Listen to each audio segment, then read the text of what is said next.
Subscribe करें मेरे channel development studio और उसके पास में बेल आइकन को क्लिक करके ऑल कर दें। आज हम लोग अ टेल ऑफ टू बर्ड्स का समरी देखेंगे। तो ऊपर में पहले इंग्लिश में दिया हुआ है और नीचे में फिर हिंदी में दिया हुआ है। तो हम लोग हिंदी वाला पढ़ना शुरू करते हैं। एक समय किसी वन प्रदेश में एक मादा पक्षी रहती थी। उसके 2 नवजात शिशु भी उसके साथ रहते थे।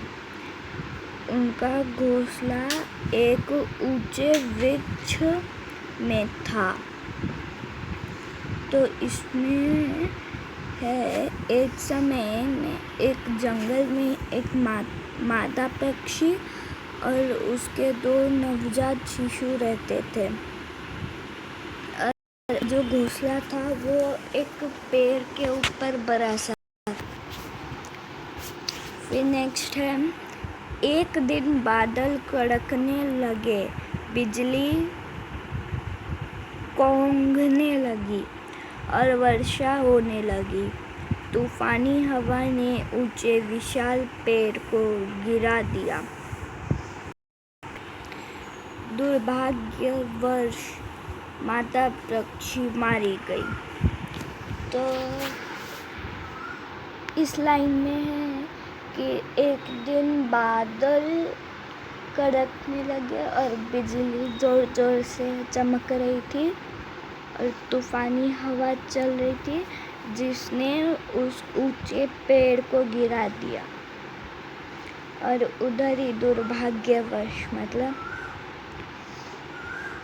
दुर्भाग्य होने के वजह से मादा पक्षी मारी गई। उधर ही तेज आंधी छोटे पक्षियों को उड़ा कर ले गई। उनमें से एक किसी गुफा के नजदीक जाकर गिरा। वहाँ लुटेरे का एक गिरोह रहता था।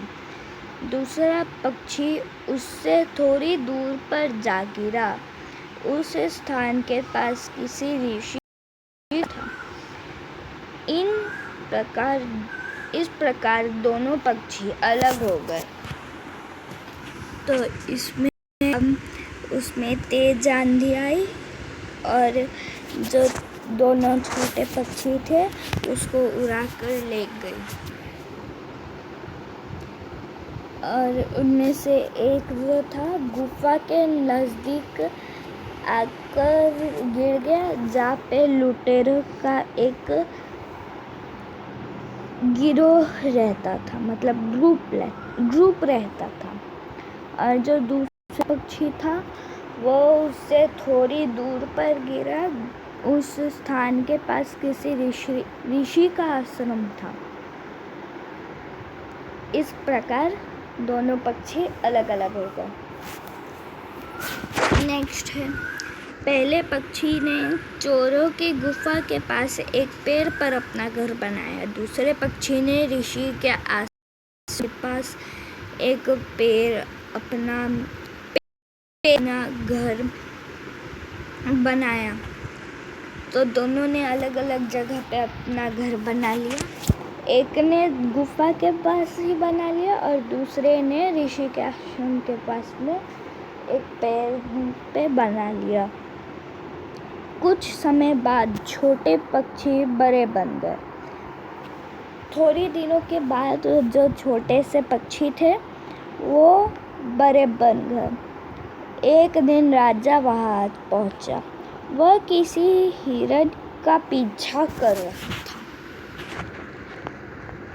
वह अत्यधिक थका हुआ था।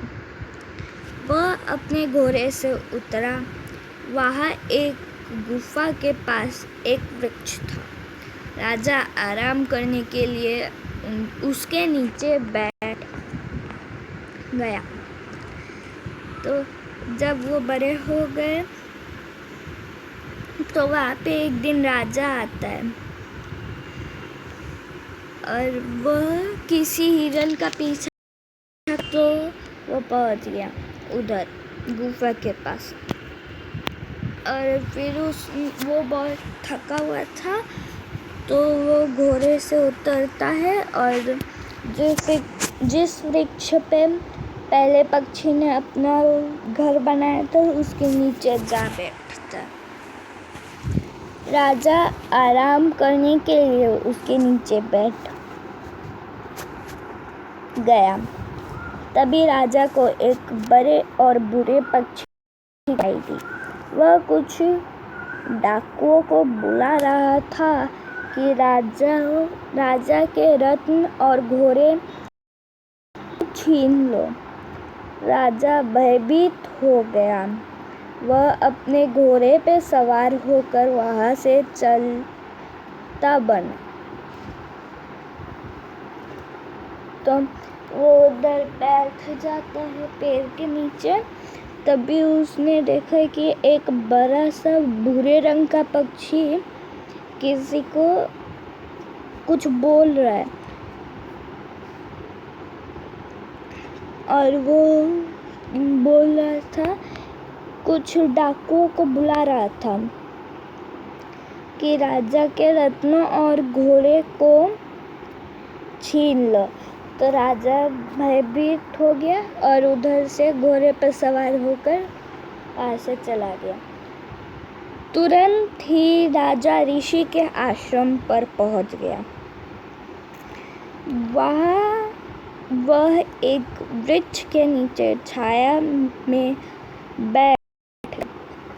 उसे एक बड़े तथा बूढ़े पक्षी की आवाज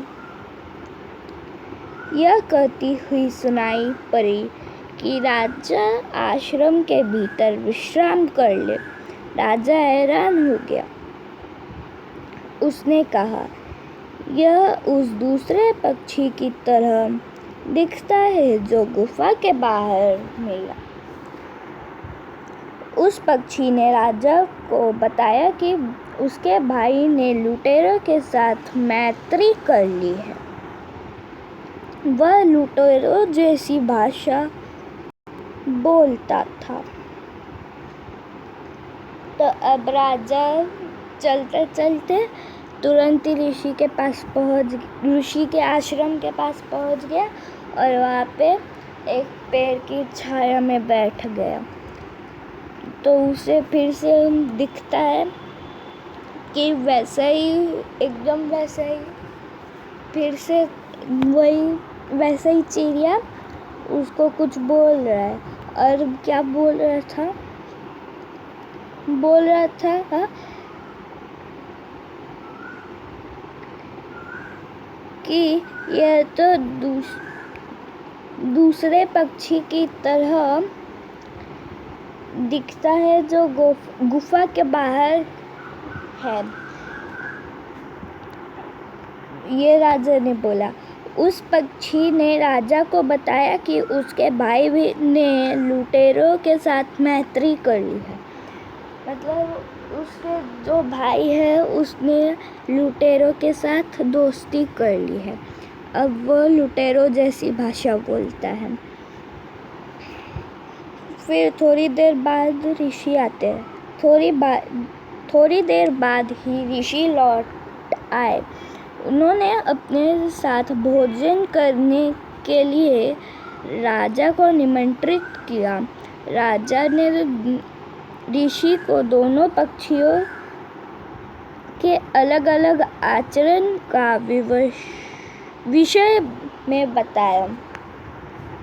ऋषि ने उनसे कहा कि यह उनकी संगति का परिणाम है। तो थोड़ी देर बाद ऋषि लौट आते हैं और वो राजा को निमंत्रण देते कि आप भी हमारे साथ खाना खाइए।